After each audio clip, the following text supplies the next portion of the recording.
So this is your home assignment for this week.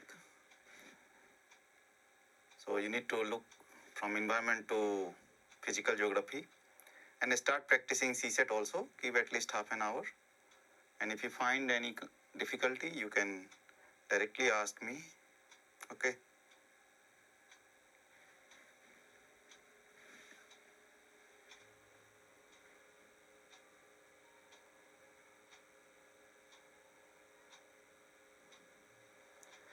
Yeah, so I start from today's newspaper, that is 7th November. After that, we will see the newspaper of 6th November. Okay.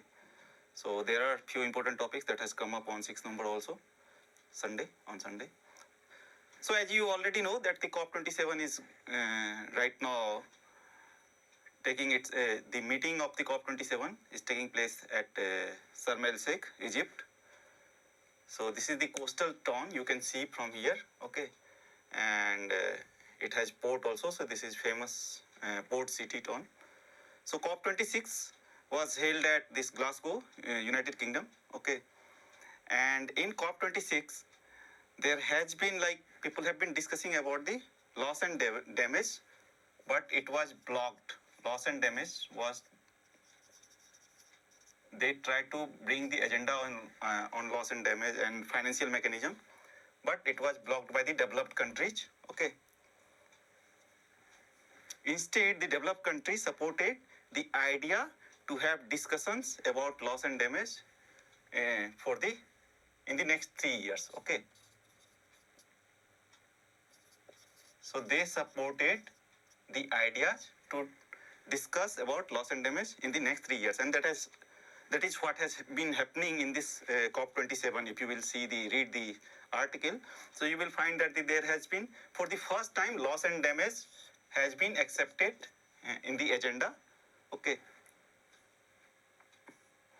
So this is the 27th edition of the United Nations Conference of Party, which is part of this United Nations Framework Convention on Climate Change, which started from 1992. This summit where the United Nations Convention on Environment and Development was first time held at Rio de Janeiro, okay.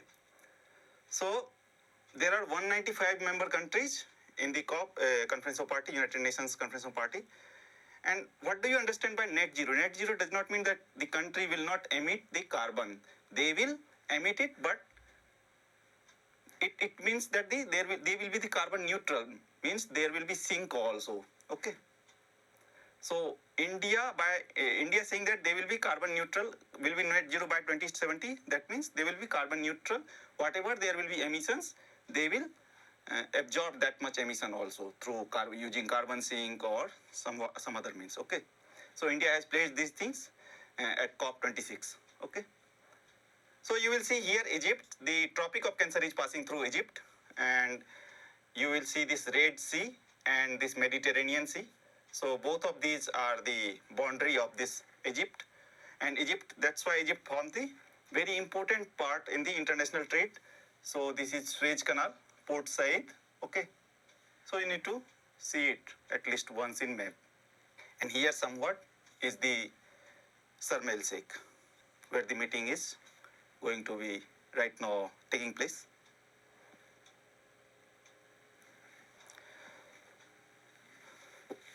So the main founding document is for this right now, this COP27 is Paris Agreement, okay. It provides the guiding principles. So if you see that the countries commit to keep the temperatures from rising over 2 degrees Celsius from industrial levels, okay. So by the end of this century. So you need to remember this is what the guiding principle, and this comes from Paris Summit, okay. So as far as possible below 1.5 degrees Celsius. So after that, each annual year, the Conference of Party meeting takes place, and the previous one was the Glasgow, where the Glasgow Climate Pact was established. And what it outlines the responsibility of each country and how they propose to take action on doing their part to curtail carbon emissions. So there is nothing like each country on their own.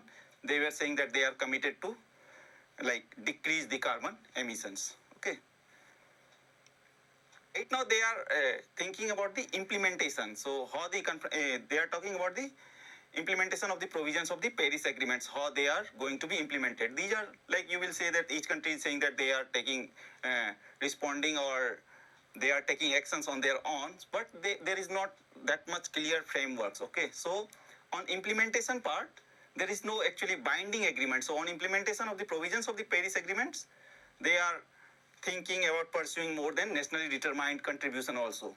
Okay, so this is called transformative action agenda. So moving from pledges, earlier they used to take the pledge, so they are moving from pledge to action this time.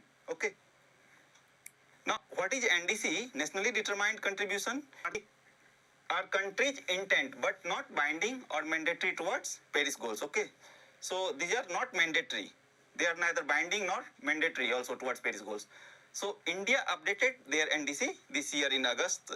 Okay, and they have communicated it to United Nations. So each country will have to update their nationally determined contributions after every 5 years. Okay, so each party to those who are party to the Paris agreements, those who have signed the Paris agreements, they need to establish an nationally determined contribution and update it after 5 years. So India updated it after 2015 this time. Okay,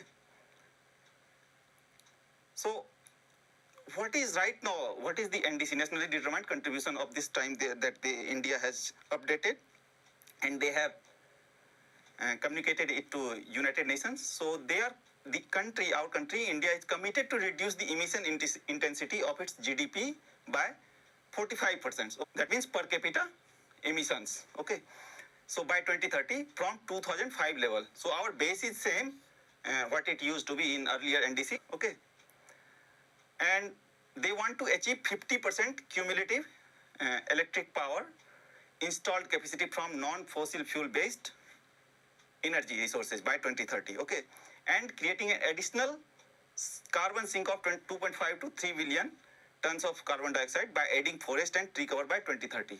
So you need to read it and remember it. Okay, what is our NDC?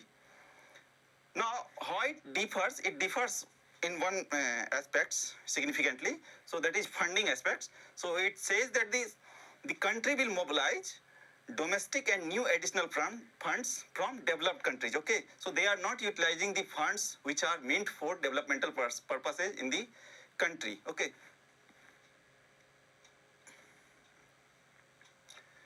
now as I have already once discussed that there has been commitment to deliver $100 billion a year of climate finance by 2020, and every year thereafter through till 2025, but developed nation has not fulfilled it. And there is no definition of climate finance also, whether loans and grants will be included in this climate finance also. Okay, so COP27, it puts first time this climate compensation on agenda. Okay, loss and damage. Okay, so they referred, what it referred, loss and damage, referred to as loss and damage or funds wealthy nation provide to help poor countries cope with consequences of global warming. It created an institutionally stable space. So they are right now they are providing this space in order to discuss those aspects. Okay, earlier the rich and wealthy countries, they did not allow even discussions on these aspects. They are objected it. Okay, so at COP26, these rich country, Uncle Sam and their friends, they blocked the proposal for a loss and damage financing body. So this developing nations wants to have the financing body, but they are opposed to it, and instead support the 3-year dialogue for funding discussions. Okay,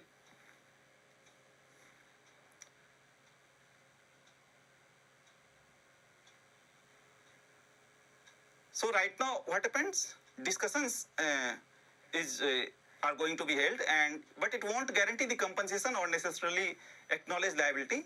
So what it implies that it intended to lead to a conclusive decision no later than 2024. So that is what they are saying, that wealthy nations, they are saying that after 3 years at COP26, they are already saying these things, that after 3 years we will see it. Instead, we should support the discussion on this agenda. But whether they will be able to pay the amount of climate finance what they are developing nations or poor countries are expecting, already we can see that the economic crisis or the people are facing significantly inflations and other things in those developed nations. They are lagging behind right now. So, and in fact, some of the emerging nations like India, China, they are developing their country, in fact, at much faster rate. So, it will be very difficult and I say utopian to expect that they will provide the finance or fund these projects. Okay. So already there is Ukraine war, and we can see that there is rise in energy price, or there is risk of economic recession also. Food prices spike. So the governments, that's why the government will be reluctant to promise funds and poor nations need. Okay. However, Germany is ready for this, both in climate financing and in dealing with this damage and losses. Okay, Germany is already working with this Bangladesh and Ghana, okay, these vulnerable states. So Germany is trying to launch this time a protective shield against climate risks. Okay, that you need to remember at the conference. And in this area, the Germany is already working with these two countries also. Okay.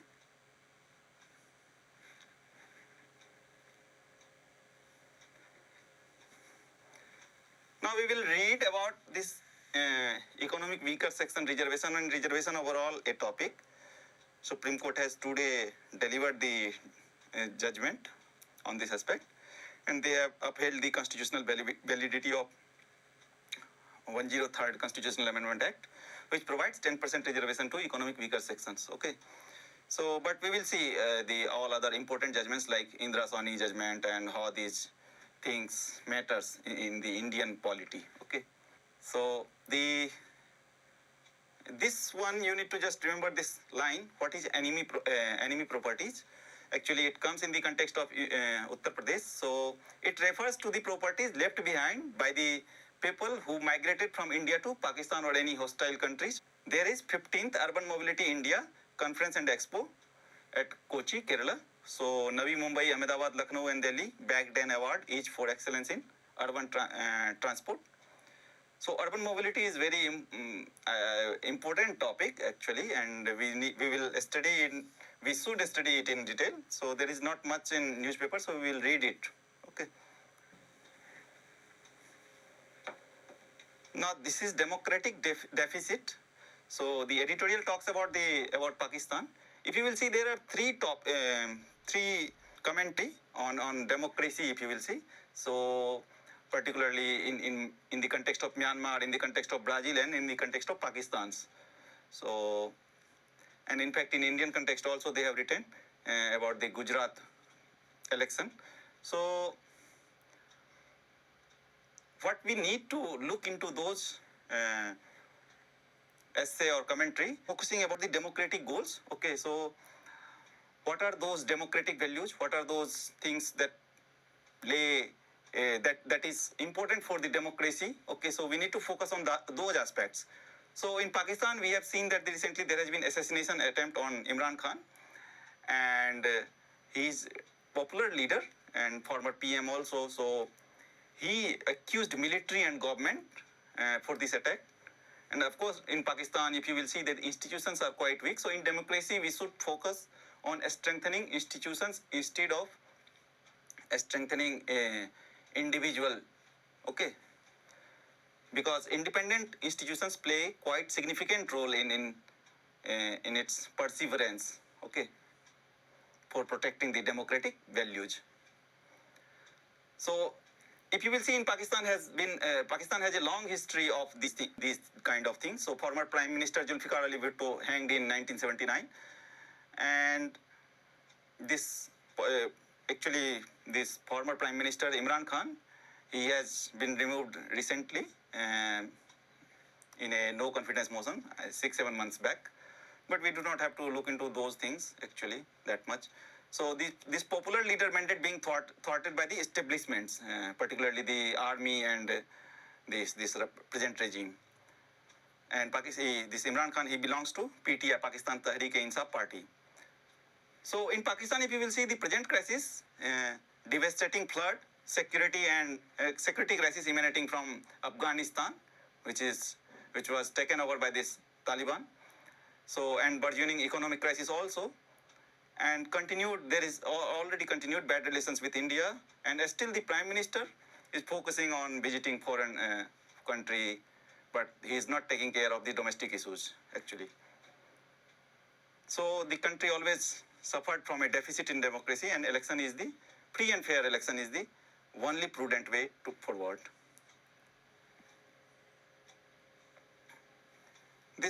From Gujarat elections, I bring some of these important points that you can see.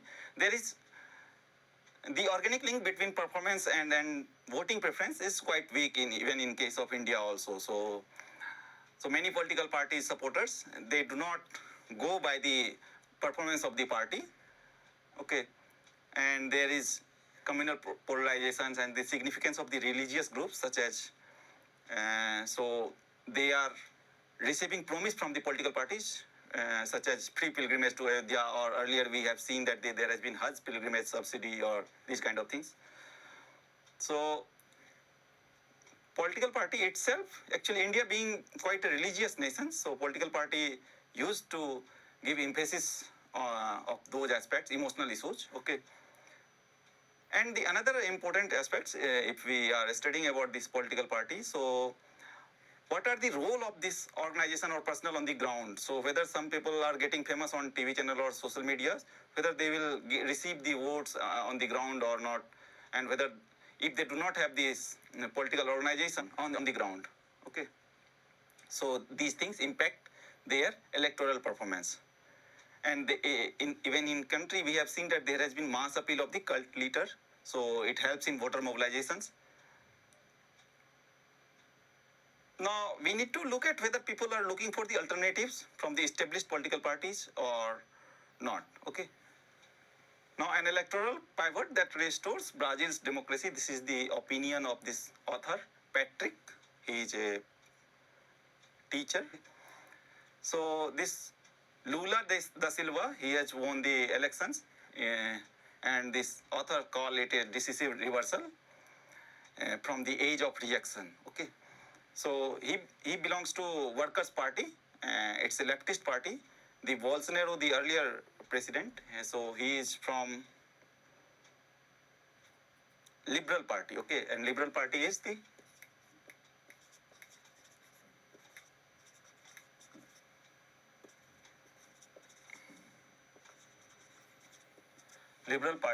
the right-wing party, okay, in Brazil. So what is age of reactions? A wave that has seen reactionary regimes comes to power across a range of electoral democracy. So like in Italy, if you will see, the right-wing politicians has been elected. This Lula da Silva, he was the 2 times former president, okay. Leftist party called PT also. So the point that I think important in this article is what are those things that value democracy. So in democracy, we think about strengthening institutions. We think about celebration of diversity, okay, no place for misogyny and homophobia. Democracy is always against violence. It shows respect and dignity for each strata of the society, whether women or those minorities or black in case of Brazil. So it is against stereotyping. It respect for nature and natural environment, natural resources, okay. And it thinks about prevention, adaptation, and mitigation of climate change right now, because this is the biggest crisis of this century, okay. There is no place for authoritarian regime in democracy. So democratic people are liberal, or democratic countries, they value the liberal values. And there is lesser role for military, okay. In democracy, military has very less role because they much more focus on these developmental aspects, and the developmental machinery is at the center of the governments. And democracy also talks about preventing the politicization of bureaucracy or any institutions in the country, in the nation, okay. So there is protection of civil liberties, independence of liberal institutions such as judiciary and bureaucracy. There is peaceful transfer of power also, and they think about expansion of welfare measures, because democracy is all about people, okay. So in order to achieve the goals of the people, they will always go for these welfare measures. It also talks about reducing inequality, inclusive policies, cultural pluralism, gender rights, and racial inclusion. So these are some of the important things that you should remember about it. And if in case of essay or some questions, you can write it, okay? Now there is one more editorial. It talks about Madrasas faces an existential crisis. So right now UP government is conducting a survey of unrecognized madrasa, and what happens in unrecognized madrasa, they are not accountable, neither responsible also. So there is lack of regularity, of course, and lack of direction. So sometimes they will open it. It depends upon whims and fancy of those persons who are involved and engaged in these unrecognized madrasa or irregular madrasa. Okay. So many of the madrasa, they impart only elementary theological instructions, and the teachers are also semi-educated. So the secular education is not there. They are only in piecemeal, okay, and fully depend on community. Madrasa is fully community-driven institutions, organizations. That you should remember that this is, and right now because of this COVID and prior to that this demonetization, they are suffering from funding. If you will read this 14th second ARC report, financial administration, there is one very good sentence, and they say that the finance is the lifeblood of the institutions, and without finance, none of the institutions can be run for longer durable. It questions the sustainability of the institution. So post demonetization and post COVID-19, we have seen that the funding is reduced to trickle as per this article. So what happened, this expansion plans, like in any institutions, if funding is not there, so they can hold their expansion plans or cut the courses or put the courses on hold. But because of this dwindling community support, weakening community supports, because these are run by the community, so it's going to be like many of the institutions are, many of the madrasa is going to be stopped working, okay. And in madrasa, who come to madrasa, like many students are first generation learners. So those who are poor, so those who cannot get right food at their home. So in fact, people used to like send them there. Why? Because they will have to feed at least one lesser mouth. Okay. So, and in madrasa, they receive this food as well as clothes. Although the primary purpose of the madrasa is not as such these things. So there can be counter arguments for this aspect, because the students can be sent to government schools there also, and there is already midday meal scheme in our government school. For poor, poor people, this boarding and lodging is a blessing, and education is just a bonus for them. Okay. Coming to Myanmar, this article, the continuing stalemate in Myanmar. Okay, Myanmar is in blacklist. If you will see the FATF, Financial Action Task Force, Iran, Democratic Republic of Korea, that is North Korea, okay,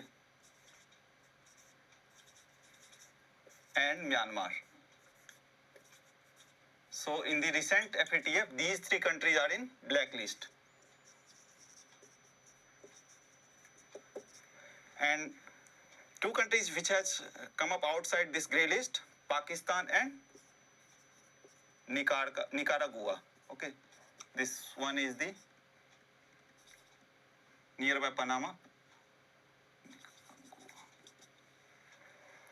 So these are tax haven countries. If you will see this Nicaragua, okay, and so you need to remember it. These three countries are in blacklist in FATF, Financial Action Task Force.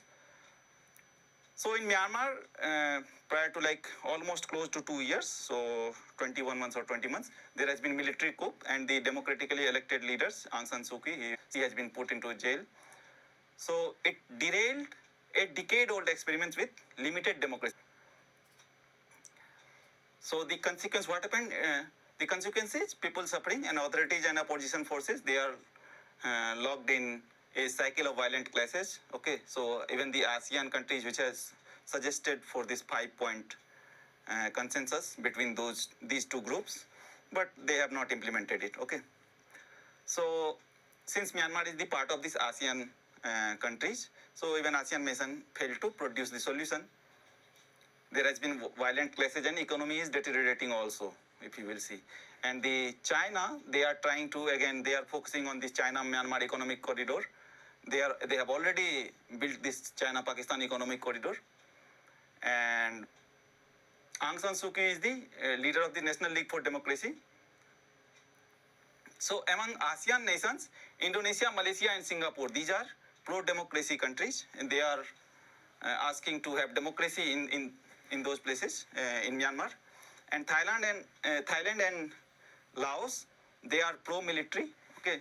And Vietnam and Philippines, these two are ambivalent, like whether it is pro-military or pro-democracy, it doesn't matter to them. Okay. Of this military coup, we have seen that these refugees are staying in Mizoram in a camp. More than 50,000, as per the estimates, more than 50,000 refugees are staying in a camp in Mizoram. Okay.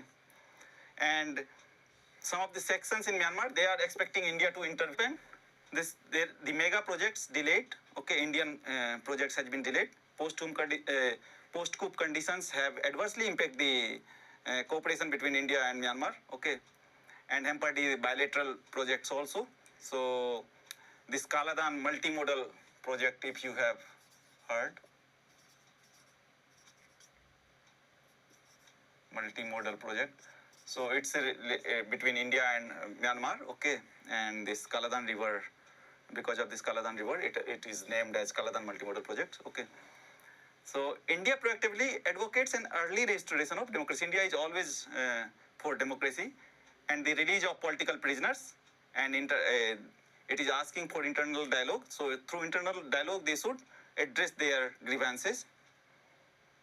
So the solution, Myanmar elite and leadership in both the camps, okay. As earlier, they have shown this resilience and pragmatism, which has crafted the establishment of democracy between 2011 to 2021.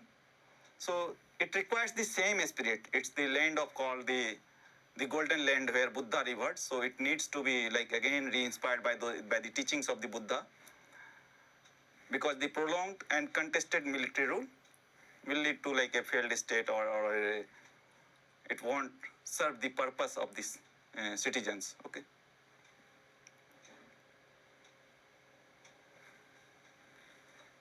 Now it talks about